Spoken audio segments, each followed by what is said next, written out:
बिस्मिल्लाहिर्रहमानिर्रहीम। Programme inside the news और मैं हूं डॉक्टर सना गौरी। जब किसी को जाना होता है, किसी को आना होता है, डील्स हो रही होती हैं। पाकिस्तान में पहली दफ़ा नहीं हुआ, ये आप 76 ईयर से देख रहे हैं। एक बयानिया जन्म लेता है और उसके बयानिए के बाद अगर किसी को बयानिया समझ में ना आए तो उसके बाद बयानात का सिलसिला होता है, और वो बयानात का सिलसिला के बाद कोई आता है जाता है, डील्स होती हैं।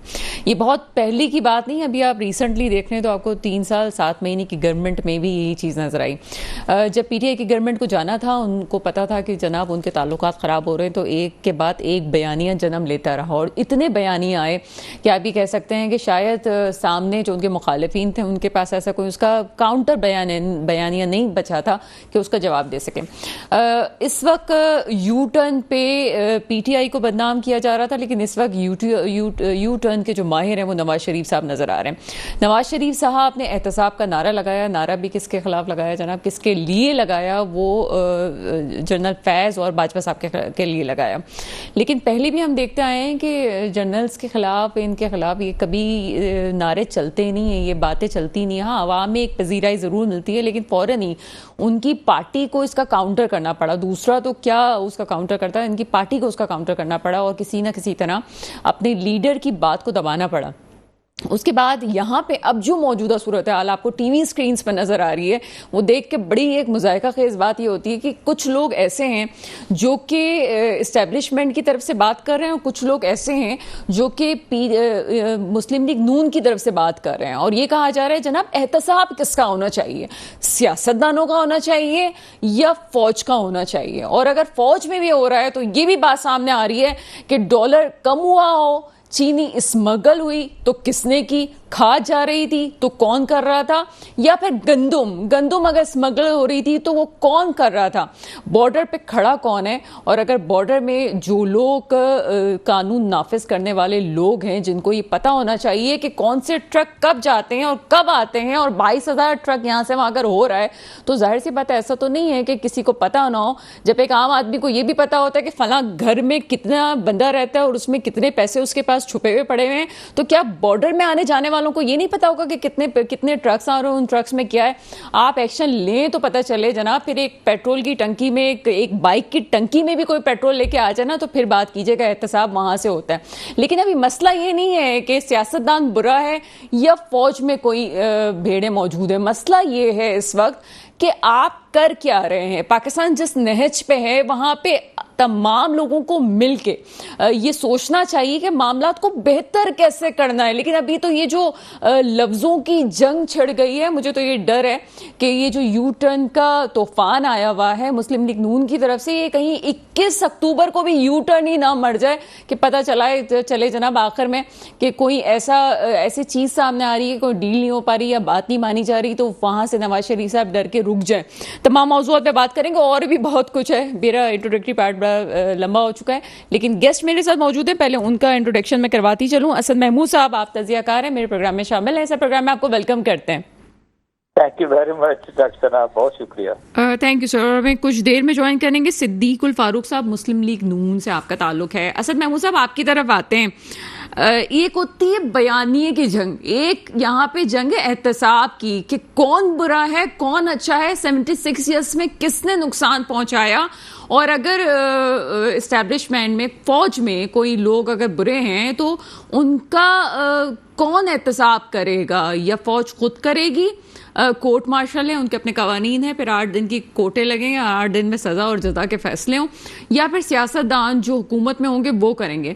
अब एक नई चीज सामने आ रही है कि कौन ज्यादा कसूरवार है पाकिस्तान की तबाही में, और एहतसाब का नारा सियासतदानों के खिलाफ लगना ज्यादा जरूरी था कि फौज के खिलाफ लगना जरूरी था। क्या बयान है आपका, क्या समझते हैं इस सारी सूरत हाल में? बिस्मिल्लाहिर्रहमानिर्रहीम, थैंक यू वेरी मच। बिल्कुल, मैं समझता हूँ कि आज 2 अक्टूबर 2023 को हम जहाँ पाकिस्तान को देखते हैं, पाकिस्तानियों की हालत इज़ार को देखते हैं, हम अपनी इकोनॉमी को देखते हैं, पॉलिटिकल इंस्टेबिलिटी को देखते हैं, लॉ एंड ऑर्डर की सिचुएशन को, सिक्योरिटी को आप देखते हैं, तो आप महसूस मतलब कर सकते हैं कि we are into a very very depleted shape के अंदर हम अपना मुल्क हमारा लेके चले गए हैं। एंड आई वुड सिंपली से, अगर इसको उस एंगल से देखा जाए तो मेरा ख्याल है हम मिन हैसुल कौम जिम्मेदार तो हैं ही हैं, but all those who are in the power corridors and specially आप ये बात करें ना, ठीक है, क्योंकि आजकल आसान हो गया है ना, every Tom Dick and Harry gets up कि जी इस्टेब्लिशमेंट, ये जैसे आपने अभी तस्करा किया, इंट्रो के अंदर भी बात की कि जी वो इस्टेब्लिशमेंट है, अच्छा जी उनका जो है एहतसाब कौन करेगा। टू बी वेरी ऑनेस्ट, मैं आज भी आपसे कहने को तैयार हूँ, मैं अक्सर ही बात करता हूँ कि इन arm forces basically it is a one mistake. Army की बात करते हैं, आपसे एक गलती होती है, गलती हो जाती है, इसके बाद मुआफी की कोई गुंजाइश नहीं है। मैं ये जरूर कहूंगा कि इस वक्त भी आपकी अपनी फौज, एयरफोर्स और नेवी के अंदर जो एहतसाब का सिस्टम है वो इतना मैं समझता हूँ कि मुअस्सर है कि उसमें प्रॉबली शायद किसी और चीज की जरूरत नहीं पड़ती। डॉक्टर सना, ये मैं बिल्कुल आपको कन्विक्शन के साथ अच्छा सर, मैं आपकी बात से अग्री करती हूँ, कतई कलामी की माजरत। मैं खुद एक हाजिर सर्विस की, एक बड़ी पोस्ट के सर्विस की, हम एक वर्कशॉप में थे, उन्होंने जानबूझ के हमें अपनी पे स्लिप दिखाई और उन्होंने ये बताया कि जनाब मेरा बिजली का कितना कटता है, मैं अगर मेरे नाम कोई अगर प्लॉट है तो मैं उस प्लॉट पे मकान अगर बनाता हूँ तो मेरा उसमें कितना कट रहा है और मेरी एक्चुअल तनख्वाह कितनी। मेरा ख्याल है किसी गवर्नमेंट सर्वेंट की जो कि ब्यूरोक्रेट है उसकी तनख्वाह ज़्यादा होती होगी बनिस्बत ये कि फौजी के। लेकिन सवाल ये मेरा है कि क्या आप इससे इनकार करेंगे कि कुछ ऐसा भी है कि जिनकी तनख्वाहें तो कम हैं लेकिन करोड़ों रुपए उनके पास मौजूद हैं, वो भी हाजिर सर्विसेज में भी लोग थे, क्या आप इससे इनकार कर सकते हैं? देखिए, मैं एक आपसे अर्ज करूं, मैं ये जरूर कहूंगा कि मे बी ओके, अगर आप 100 सोल्जर्स की बात करते हैं, एक दो के अंदर प्रॉबली शायद कोई गलती ऐसी हो कि वो सिस्टम को भी हुडविंग करके हो सकता है कि उनके पास कुछ आ गया हो। But this I can say with this kind of confidence कि अगर ये चीज हाई अप्स के नोटिस के अंदर ये आती है तो वो बगैर नोटिस के नहीं जा सकती। मैं सिर्फ ये तो जरूर मैं कह सकता हूँ इस चीज के बारे में। दूसरा, आप यकीन मानिए, मैं रावलपिंडी के अंदर मैं रहता हूँ, मैं अपने साथ के जितने लोग हैं, ओके जी, मैं जनरल ऑफिसर्स की भी मैं बात करता हूँ, आप यकीन माने एक अनफॉर्चुनेटली ये जो एक सोशल मीडिया के ऊपर जिस तरह की एक मुहिम आप समझते हैं ना जो कि शुरू हुई है, और बाकी सारी चीजों को साइड पे करके और मिलान करना एस्टेब्लिशमेंट को, स्पेशली हमारे जनरल ऑफिसर्स को, I know 100 of the general officers, और वो अपने मीन्स के अंदर रह रहे हैं। मैं I can say with this kind of confidence. Why? Because army का अपना एक सिस्टम है, एयरफोर्स का, नेवी का अपना एक सिस्टम है, उस सिस्टम के अंदर सर्टली वो रहते हैं, उनकी ओके पर्क्स प्रिविलेजेस की बात होती है ना, कभी बात करते हैं अच्छा जी ये फलां को प्लॉट दे दिए, फलां को प्लॉट दे दिए। No, I can simply ask कि भाई अगर ये सिस्टम फौज अपना बनाने में कामयाब हुई है, इस तरीके से अपने लोगों को लुक आफ्टर ये करती है, तो क्या पुलिस को, क्या सिविल ब्यूरोक्रेसी को किसी ने मना किया कि उनको ये नहीं करना चाहिए? और आप यकीन माने पुलिस फाउंडेशन ने ये काम करने की कोशिश की थी, लेकिन क्योंकि वो करप्शन की बात आती है तो आप देख लें कि उन्होंने पुलिस फाउंडेशन इस्लामाबाद के अंदर एक लिहाज से क्या कुछ नहीं किया। व्हाट आई वांटेड टू से इज, ये एक जिसको कहते हैं ना कि हम तो खराब हो चुके हैं, हम तो खराब, मतलब हम पे कीचड़ तो आ रहा है, अच्छा भी दूसरों पे एक लिहाज से हम कीचड़ क्यों ना उछाल दें। मैं सच बताऊं आपसे, मैं ये सारी चीजें पाकिस्तान के अंदर मैं देखता हूँ, सोशल मीडिया को देखता हूँ, मेन स्ट्रीम मीडिया को मैं देखता हूँ, पॉलिटिकल पार्टीज को जो इक़्तिदार के अंदर थी, अब हिज़्ब इख्तिलाफ के अंदर है, इंटर्म गवर्नमेंट है, उनका मैं नैरेटिव की जो आपने तस्करा किया, मैं उनका नैरेटिव सुनता हूँ, मैं हैरान होता हूँ कि आपने कभी किसी को पाकिस्तान की तरक्की के बारे में, पाकिस्तान के लिए कोई मंसूबे सोचते हुए आपने कभी सुना है? कभी आपने ये देखा कि एक आम पाकिस्तानी की हालत ज़ार है तो जो पीडीएम की सारी पार्टियां हैं, पीटीआई को, क्या आप फील करते हैं कि उनको ये दिल के अंदर तकलीफ होती है कि मैं मानती हूँ पाकिस्तानियों के साथ हो रहा है? मैं आपकी अभी जो जंग छिड़ी हुई है ना, वो तो ये है कि पॉलिटिकल पार्टीज ये कहती हैं कि हमने नहीं किया, जो कुछ हो रहा है वो फला लोग कर रहे हैं, चाहे जितनी स्मगलिंग्स वगैरह हैं, और जिसकी वजह से पाकिस्तान कह रहे हैं जी इस हाल में। तो क्या पाकिस्तान इसी वजह से इस हाल में पहुंचा कि जनाब ये सब कुछ स्मगलिंग की वजह से? बाकी तो लगता है कि पीछे से कोई करप्शन हुई नहीं है। मैं इसको एक और एंगल से लूंगा। ओके जी, स्मगलिंग आप कहते हैं, स्मगलिंग हुई है। मैं एक to be very honest doctor सना, मैं कहूँ मे बी वो स्मगलिंग पूरे साल पे अगर महित करके देख लें, ओके जी, आप ये देख लें कि 20 बिलियन रुपीज की स्मगलिंग होगी। कहाँ जाती है? वो जाती है अफगानिस्तान के अंदर। Everybody knows about it. अच्छा, अब अगर अफगानिस्तान के अंदर जा रही है तो क्या इस सारी चीज को जो कौन जिम्मेदार है? इसके कस्टम्स वाले जिम्मेदार हैं, एक्साइज एंड टैक्सेशन वाले जिम्मेदार हैं, वहां पर लोकल पुलिस मौजूद है, वो जिम्मेदार है। तो आपको नजर आते हैं ये सारे के सारे। उन्होंने करना क्या है, सबका हिस्सा है, सबके पास एक एक चंक जो जा ही रहा होगा। Everybody know that. मेरे तो ख्याल है कि अब तो पाकिस्तान के बच्चे बच्चे जानता है ये सारी बातें। मैं देख रहा, वही बात आती है, क्योंकि आपने एक एक बहाना चाहिए होता है, आपने क्योंकि कीचड़ उछालना होता है कि ये बाकी सारे के सारे दूध के धुले हुए। मैं आपसे बताऊं, ये पूरे मुल्क को हमें रीवैम्प करने की डॉक्टर सना जरूरत है। आप ये देखें ना, अगर हम कहते हैं जी कि हम बड़े खराब हालात के अंदर हैं, no, let me ask this question basically from the interim prime minister, कि भाई वो 4 दिन के लिए गए वहां पे अमेरिका के अंदर, वहां से उड़े, वहां कहां पहुंचे, फ्रांस पहुंचे, इसके बाद यूके से लैंड करके किधर चले गए, सऊदी अरब के अंदर, then he is back in Pakistan. मतलब आप सोच सकते हैं कि एक स्पेशल एयरक्राफ्ट के अंदर ये सारे के सारा उन्होंने ट्रेवल किया। अच्छा, कभी कभार उड़न खटोला हाथ में आता है, क्या किया जा सकता है, चाहे फिर वो सेल्फी ली जाए या उड़न खटोले में उड़ा जाए। जी जो उड़न खटोले जिन लोगों के हाथ के अंदर है ना, आई am talking of the bureaucracy, you know, हमें बड़ी होता है। वाकई मैं आपसे ये जरूर कहूं, मेरा खुद भी एक पॉलिटिकल पार्टी से एक लिहाज से ताल्लुक है। I am talking of Pakistan Muslim League, Khan Abdul Qayyum Khan की पार्टी, उनका मैं सेंट्रल सेक्रेटरी इंफॉर्मेशन कर रहा हूं। और आप यकीन माने कि मैं जब सारी पॉलिटिकल पार्टीज को देखता हूं, ठीक है बहुत सारी इनके अंदर गलतियां हैं, क्या इन सारी पॉलिटिकल पार्टीज ने कभी ये देखा कि इस मुल्क की ब्यूरोक्रेसी क्या कर रही है इस मुल्क के साथ, ये पुलिस क्या कर रही है इसके साथ? 90,000 गाड़ियों से ज्यादा वो हैं जो सरकारी गाड़ियां चल रही हैं, क्या उनके अंदर पेट्रोल, उनकी मेंटेनेंस सारे का सारा किसकी जेब से जाता है? अच्छा, मेरा ख्याल है सर हम भी उसी बहस में आ गए। मैं ये कहना चाह रही हूँ कि पॉलिटिकल पार्टी हो या ये हो, जो लोग एस्टेब्लिशमेंट में या फौज को तनकीद का निशाना बनाया, एक जो ये बयानिया चल रहा है और काउंटर नैरेटिव हो रहा है, लेकिन हमें अच्छा साफ भी नजर आ रहा है, बड़ी अचंभे की बात है कि ये साफ साफ नजर आ रहा है कि क्या हो रहा है। कुछ लोग उनके बैठे हुए, कुछ लोग उनके बैठे हुए, और ये बाकायदा लोगों के जहन में डालने की कोशिश किया जा रहा है कि कौन ठीक है कौन गलत है। इन सबको हटा के आपने कहा पाकिस्तान की बेहतरी के लिए सोचा जाए, तो क्या ये वो वक्त नहीं है कि अगर पॉलिटिकल पार्टीज के वो लीडर्स या फिर अगर उनमें फौज में ही अगर कोई ऐसे लोग हैं, 1-2 लोग भी ऐसे हैं जिनको तनकीद का निशाना बनाया जा रहा है, तमाम लोगों को, एक बंदे को भी अगर आप सजा दे देंगे तो पीछे वैसे ही डर जाना है सबको।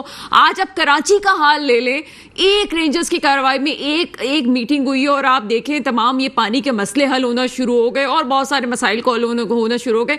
यानी कि अभी तो कुछ हुआ ही नहीं है, अभी तो सिर्फ एक मीटिंग होती है और एक मैसेज दे दिया जाता है कि उनके खिलाफ कार्रवाई होगी। तो मैसेज देने की तो देर है, सजा देने की तो देर, अभी तो सजा भी बहुत दूर है। क्या सजा देनी चाहिए? आपने बहुत ही खूबसूरत बात की है डॉक्टर सना, मैं यहाँ पे आपको लेकर आता हूँ। आई रियली वांटेड कि इसको हम डिस्कस करें। आप सिर्फ इतना देख लें, 15 साल पीपल्स पार्टी ने सिंध को रूल किया, ये आया उनकी जिम्मेदारी नहीं थी कि पूरे सिंध की वो लुक आफ्टर करते और कराची के ऊपर फोकस करते, हैदराबाद पे, शहरी इलाकों पे भी बात है, कराची में पानी आ गया, कैसे मुमकिन है? नहीं, मैं वही आपसे, अच्छा अब दूसरी बात ये आती है, अब अगर एक ओके जी, आप कह सकते हैं कि डेमोक्रेटिक पार्टी है, उसकी हुकूमत है, सियासी हुकूमत की जो है ना, सियासी पार्टी की हुकूमत जो पीपल्स पार्टी की काम कर रही है सिंध के अंदर, तो क्या एक नैरेटिव वहां से आता है या आप समझते हैं कि एस्टेब्लिशमेंट ये कहती थी कि नहीं, एस्टेब्लिशमेंट गुस्सा करे, वो धमकी दिखाए, देखे क्या होता है? ये इनकी जिम्मेदारी नहीं थी। नो, अब से जितने भी सिंध के लोग हैं कि उनसे ये सवाल किया जाता है कि अगर अब ये सारी चीजें ठीक होना शुरू हो सकती हैं, ये पहले पीपल्स पार्टी ने क्यों ठीक नहीं की हैं? अगली चीज देख लें, इन 15 सालों के अंदर जिस तरह कच्चे के अंदर डाकुओं ने पूरे सिंध को काबू कर लिया, और अब अगर उसके खिलाफ ऑपरेशन किसको करना पड़ रहा है? आपके रेंजर्स को करना पड़ रहा है। और नेचुरली रेंजर्स ने तो छापे मार के कितनी चीजों को वो कर भी दिया, स्मगलिंग के माल पकड़ रही है। Why this should be responsibility of the rangers? उनकी अपनी पुलिस क्या कर रही थी? क्योंकि उन्होंने पुलिस को घर की बांदी बना लिया है और ये प्रॉब्लम हुई है। और मैं समझता हूं कि ये आपने बिल्कुल ठीक ही आज सब्जेक्ट डिस्कस कर रही है। ये हम जितने पाकिस्तानी मौजूद हैं, ये इन तमाम पॉलिटिकल पार्टी से सवाल करें कि इन्होंने वाकई क्या डिलीवर किया पाकिस्तान को, पाकिस्तानियों की हालत को क्या इंप्रूव करने के अंदर आया, उन्होंने कोई रोल प्ले किया? आप मुझे बताएं, हिंदुस्तान हमारे पड़ोस में है, they are way ahead, economy की भी बात करें, बाकी सारी चीजों की भी बात करें, क्या उनके किसी प्राइम मिनिस्टर की इंडिया का जो है उसकी जायदाद है बाहर? क्या वो बाहर जाके रहते हैं? जब उनकी हुकूमत खत्म हो जाती है, क्या वो बाहर जाके वहां पे रहने लगते वही तो मसला है। यहाँ पे 5,000 गज के मकान पे रहते हैं तो बाहर हो सकता है 10,000 गज का मकान हो, उनका पकड़ने वाला कोई भी नहीं, उनसे पूछने वाला कोई नहीं है। 20-20 हजार रुपए की तनख्वाह में ये करोड़ों रुपए अरबों रुपए आते कहाँ से इनके पास? अब यहाँ पर फिर एक बात आती है कि मेरा ख्याल है, अगर नो आई वुड सिंपली से कि with the help of your channel, शायद हमें अब इस्टेब्लिशमेंट को ये रिक्वेस्ट करनी चाहिए कि मेरा ख्याल है अगले 2 से 3 साल के अंदर और कुछ ना करें, सिर्फ जिन जिन लोगों ने पाकिस्तान को लूटा है ये सिस्टम चलने दें और इस सिस्टम को बेहतर करें, इसको इम्प्रूव करें। जिन लोगों ने बाहर जायदादें बनाई हैं उनकी जायदादें का हिसाब यहाँ पे ले, उनको लेकर आए। पाकिस्तान के अंदर मोहम्मद बिन सलमान ने किया था ना सऊदी अरब के अंदर, $100 बिलियन से ज्यादा निकले थे कि नहीं? यहाँ तो मैं समझता हूँ कि यह हो सकता है $200 बिलियन निकले।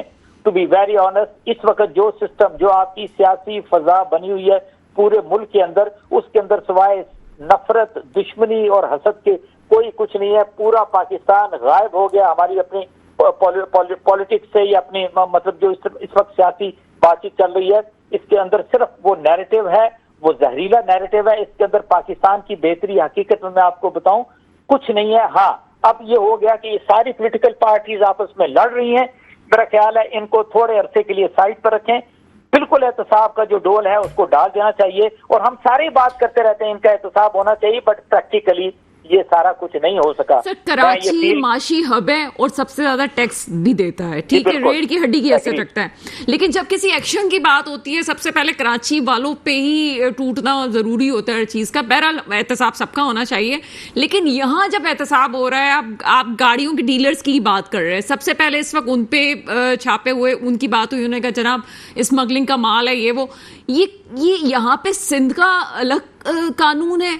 आप केपी में चले जाएं, वहां से बड़े बड़े लोग जिस किस्म की गाड़ियां लेके घूम रहे हैं, कोई पूछने वाला नहीं है। वहां अलग गाड़ियां चल रही हैं, वो ऐसी करोड़ों रुपए की गाड़ियां हैं वो लेके चल रहे हैं, उसमें कोई कस्टम ड्यूटी की बात नहीं है। लेकिन यहाँ वो लोग जो कि कस्टम ड्यूटी दे के मंगवा रहे हैं सर, उनके पीछे भी तो पड़ा जा रहा है। ये भी तो देखना चाहिए कि सिर्फ शो करने के लिए छापे नहीं मारने चाहिए, ये भी देखना चाहिए कौन कानूनी तौर पर काम कर रहा है, कौन नहीं कर रहा है। एक मैं आपसे अर्ज करूं, हम बिल्कुल इस तरीके से नहीं करेंगे कि कराची को कोई आइसोलेशन के अंदर डिस्कस करें या कराची के अंदर कोई इस तरह का सलूक किया जा रहा है कि जो कि दूसरे सूबों में नहीं है।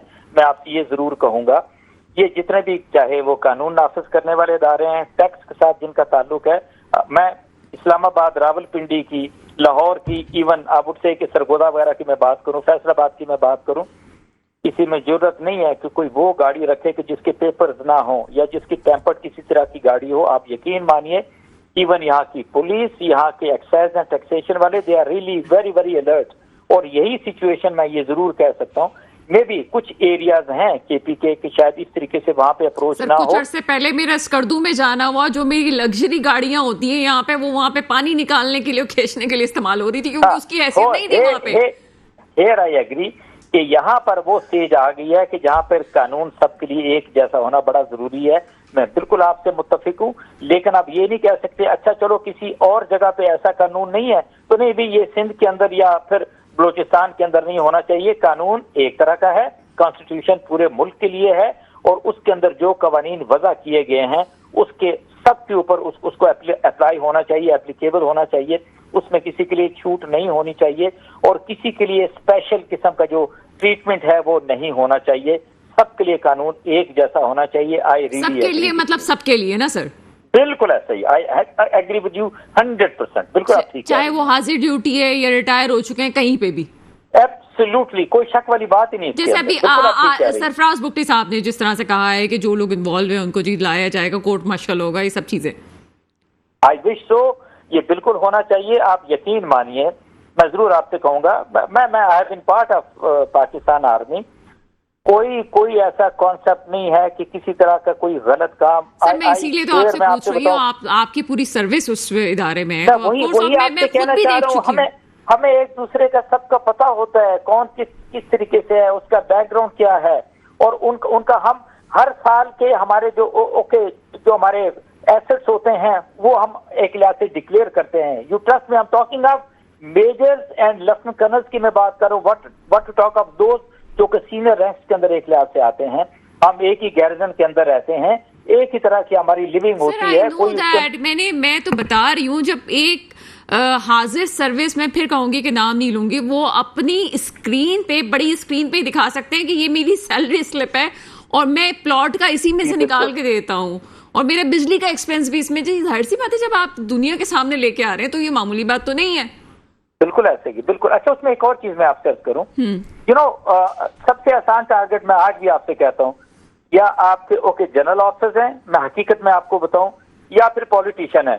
आप जरा इनको इन कंपैरिजन, मैं अगेन आप उससे लेके जाए ना जरा पुलिस सर्विस वालों के साथ, आप उनको लेके जाइए ना कस्टम्स वालों के साथ, उनको लेके जाइए ना आप ब्यूरोक्रेसी में, उनकी लिविंग देखें, उनका स्टैंडर्ड देखें। मैं आज आपसे एक और चीज अर्ज करने लगा हूं डॉक्टर सना, मैंने अपनी आंखों में, अपनी जिंदगी के अंदर मैंने आर्मी ऑफिसर्स को रिटायर होके छोटी छोटी नौकरियां करते देखा। Talking of the military officers की मैं बात कर रहा हूं, from major, lieutenant colonel, colonel, brigadier, I would say even for that matter the major general. Why? Because उनके वसाइल इतने नहीं हैं, बच्चे उनके पढ़ रहे हैं स्कूल के अंदर, यूनिवर्सिटी के अंदर। सर, मैं आज ऑन स्क्रीन ये बात कर रही हूँ, मैं एक यूनिवर्सिटी में ही पढ़ाती हूँ जो कि वर्चुअल तालीम दे रही है, उसमें बहुत सारे फौजी अफसरान जो कि अपनी मास्टर्स की डिग्री कंप्लीट करते हैं और वो सिर्फ इसलिए कि वो ये चाहते हैं कि जनाब उनको ये पता होता है कि जी आगे हमारा क्या होगा, क्योंकि इनकी रिटायरमेंट अगर जल्दी सर्विस हो जाती है तो जल्दी उनकी रिटायरमेंट होती है, तो उन्हें अपनी फैमिली को आगे चलाने की फिक्र होती है कि जनाब हम आगे अपना घर कैसे चलाएंगे। वो अपनी डिग्रीज कंप्लीट कर रहे होते हैं। कितने मेरे स्टूडेंट्स हैं।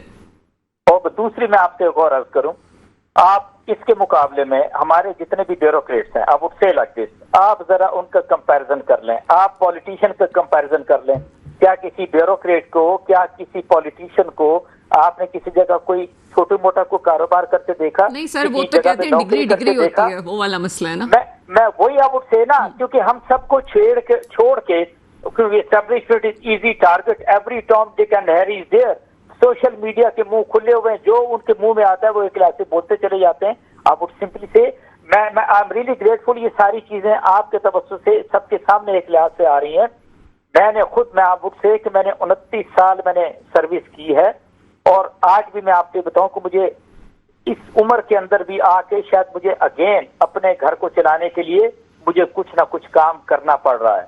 And at times I feel कि नहीं यार, मैंने बड़ा टाइम जाया किया, मुझे मास्टर्स करना चाहिए था, जैसे आप बात कर रही हैं, मुझे लॉ कर लेना चाहिए था, because I had all those potentials and capabilities कि I would have excelled even in that field. Unfortunately मैं थोड़ा लॉजी रहा, मैंने नहीं किया, बट स्टिल आई फील कि नहीं, इस उम्र के अंदर आके भी मुझे काम करना पड़ रहा है। And this is the story of every military, air force और naval officer who gets retired and he has to actually serve for his own and for his family even he attends the age of 70 years. ये मैं आज को बिल्कुल, मैं आपसे conviction के साथ ही मैं बात कर रहा हूँ आपसे। लेकिन सर अभी जो जिसको होता है ना कि खुद तो कुछ लाइफ उनकी पूरी देखी जाए, अब नवाज शरीफ साहब के आप देख लें कि किस तरह से वो आए, कहाँ उनका बयानिया कहाँ बदला, और जो आज एहतसाब की बात किसी के बारे में कर रहे हैं, परवेज मुशर्रफ साहब को बाहर निकालने से लेके उनकी तमाम चीज़ें तय करने तक, वो किस का तो उस वक्त वो कर लेते एहतसाब, वो तो जनाब हाथ में था सब चीज़ें, तब भी की जा सकती थी, लेकिन तब नहीं बोला गया। इस वक्त क्या ज़रूरत पेश आई थी नवाज शरीफ साहब को कि ये बयान देते और देने के बाद जनाब उनके लोगों को भी उसके बाद बात करनी पड़ती, ये क्यों किया उन्होंने? वो कहते हैं ना कि आप जरा माहौल चेक करते हैं कि मैं ये स्टेटमेंट देता हूं तो उसका रिएक्शन एक लिहाज से क्या आता है। टू बी वेरी ऑनेस्ट, मैं आज भी आपसे कहने को तैयार हूं, सदीकुल फारूक साहब भी हमारे साथ मौजूद होंगे, वो सुन रहे होंगे, अगर 3 दफा आपको हुकूमत मिली और अब आप कहेंगे कि नहीं मुझे 4थी दफा हुकूमत दे दें फेडरल गवर्नमेंट की और मैं कोई बेहतरी एक लिहाज से लेकर आ सकूंगा, तो मैं डॉक्टर सना इसके ऊपर फिर मैं क्या किसी से को बात कर सकता हूँ? तो मतलब इससे बड़ी तो बात इसका मतलब तो ये होगा हम वो कौम है कि हम बस किस्सा कहानियों और बातों में उलझती है, हमें कोई भी एक, वही बात है ट्रक की बत्ती के पीछे लगा दिया तो वो लगे हुए हम, हमें पता ही नहीं किसी ने में एक बात मेरा ख्याल है। एक आपसे अर्ज करूं, मैं आपके साथ पंजाब के अंदर रहता हूं, I was in Lahore for few days. लोगों का ना माइंडसेट टोटली मेरा ख्याल अब तब्दील हो चुका हुआ है। वाई? बिकॉज एक सोशल मीडिया का भले इसकी इल्लतें हैं, लेकिन मेरा ख्याल है लोगों को बहुत सारी चीजें पता चल गई। इवन हमारा जो मेन स्ट्रीम मीडिया है अब थोड़ा सा उसको मैं तब्दील देखता हूं, लेकिन एटलीस्ट उसके जरिए भी इन लोगों को पता चल गया है इस पाकिस्तान की जो तबाही और बर्बादी हुई है, इसके अंदर हमारी ये जो इलेक्टेड गवर्नमेंट्स हैं, ये उन्होंने बड़ा मेजर रोल प्ले किया। मैं आज भी आपसे कहने को तैयार हूँ। ठीक है जी, लोग बात करते हैं ना मार्शल आर्ट के बारे में, मार्शल एडमिनिस्ट्रेटर्स के बारे में बात करते हैं। 99 से लेके 2008 तक स्टिल आई वुड से कि अगर बहुत सारी गलतियां भी हुई जनरल परवेज मुशर्रफ से, मुल्क की इकानमी, मुल्क के हालात कोई खराब नहीं थे। 77 से 88 तक का सिचुएशन भी देख लें आप, 58 से लेके 69 तक जो अयूब खान का दौर था उसको भी आप देख लें, मुल्क कुछ ना कुछ वो आगे बढ़ा, कुछ ना कुछ तरक्की की। हाँ, इन 3 लोगों से मुझे सिर्फ ये शिकायत है कि इनको कोई बेहतरी का काम, पाकिस्तान के सिस्टम को इम्प्रूव करने का काम इनको करना चाहिए था। Unfortunately they did not do it, और हाफ बेक्ड पोजीशन के अंदर इन्होंने पाकिस्तान जो है अगेन इन तमाम पॉलिटिकल वल्चर्स के अंदर डाल दिया। और आज हम इस हाल में खड़े हैं कि हमारे पास चंद बिलियन डॉलर हैं और हम लोगों से कर्ज ले रहे हैं, हम भीख मांग रहे हैं। आप सोचें, हम कहते हैं, अपने आप को क्लेम करते हैं कि we are a sovereign country, और हम IMF से 1-1 बिलियन के लिए भीख मांग रहे होते हैं, और हमारा बजट जो है वो IMF अप्रूव करता है। हमें IMF कहता है जी कि गैस की कीमतें बढ़ा दें, बिजली की कीमतें बढ़ा दें, पेट्रोल की कीमतें बढ़ा दें। यानी हम उनके साथ इस हद तक कंप्रोमाइज कर गए हुए हैं कि हमारे पास ऐसा लगता है कि कुछ है ही कोई नहीं। क्या आपने दुनिया का कोई एक मुल्क ऐसा देखा है कि अपना बजट उसने देना हो तो वो पहले IMF से अप्रूवल लेगा, IMF यस करेगा तो उसके बाद आप बजट अनाउंस करेंगे? आप अपने मुल्क के ऊपर टैक्स ला देंगे, वाई? बिकॉज IMF वांट्स कि आपके ऊपर टैक्स लगाए जाए। Nowhere ever happens in Pakistan, पूरी दुनिया के अंदर। इंडिया 91 के बाद से लेके आज तक नहीं गया IMF के पास, ठीक है ना? इसको देखने 32 साल हो गए। What is the problem with us? असल हमारा कुछ शिकवा तो किसी से बनता है ना। ये जितनी भी पॉलिटिकल पार्टीज हैं, क्या उनको सोच नहीं आती थी? आप हैरान होगी डॉक्टर सना, सिर्फ मैं एक एग्जांपल कोट करूंगा। 1988 में जब जनरल मुशर्रफ की जनरल ज़ियाउल हक की जो जहाज क्रैश हुई, उनकी शहादत हुई थी, तो उस वक्त मैं आपसे बताऊं पाकिस्तान के ऊपर कर्जा तकरीबन कोई 6.5-7 बिलियन US डॉलर का था। और आप इमेजिन करें, इनकी लड़ाई पीपल्स पार्टी की, नून लीग की, 11 सालों के अंदर ये IMF के पास चले गए और इस कर्जे को 7 बिलियन से उठा के वो 39 बिलियन कर्जा लेकर चले गए, जिस दिन जनरल मुशर्रफ ने टेक ओवर किया था इस पाकिस्तान को। यानी आप ये देखें, 32 अरब डॉलर का कर्जा डॉक्टर सना इन्होंने 11 सालों के अंदर ले लिया और हमें गुलाम बना के रख दिया IMF के सामने। और एक और चीज भी मैं अगेन ये कोट करूंगा, जनरल मुशर्रफ ने उस 39 अरब डॉलर के कर्जे को 5 अरब डॉलर नीचे किया, 34 अरब डॉलर पे छोड़ा, और साथ ही उन्होंने कहा कि we are no more with IMF now. And the moment Peoples Party took over the Pakistan, उन्होंने सबसे पहला काम किया कि again basically they were with IMF। अच्छा महबूब साहब, आई विश कि मैं आपसे और मजीद चीज़ें सुन सकती, लेकिन मेरी मजबूरी है कि प्रोग्राम का वक्त जो है वो थोड़ा कम होता है, और आई विश कि मैं मजीद इस टॉपिक पे कभी बात कर सकूं। लेकिन एक ही बात कहूंगी ब्रेक पे जाने से पहले कि सभी का हाथ है इस समाई में, क्या कहा जाए क्या ना कहा जाए। एक छोटा सा ब्रेक है, ब्रेक के बाद आपके सामने हाजिर होते हैं।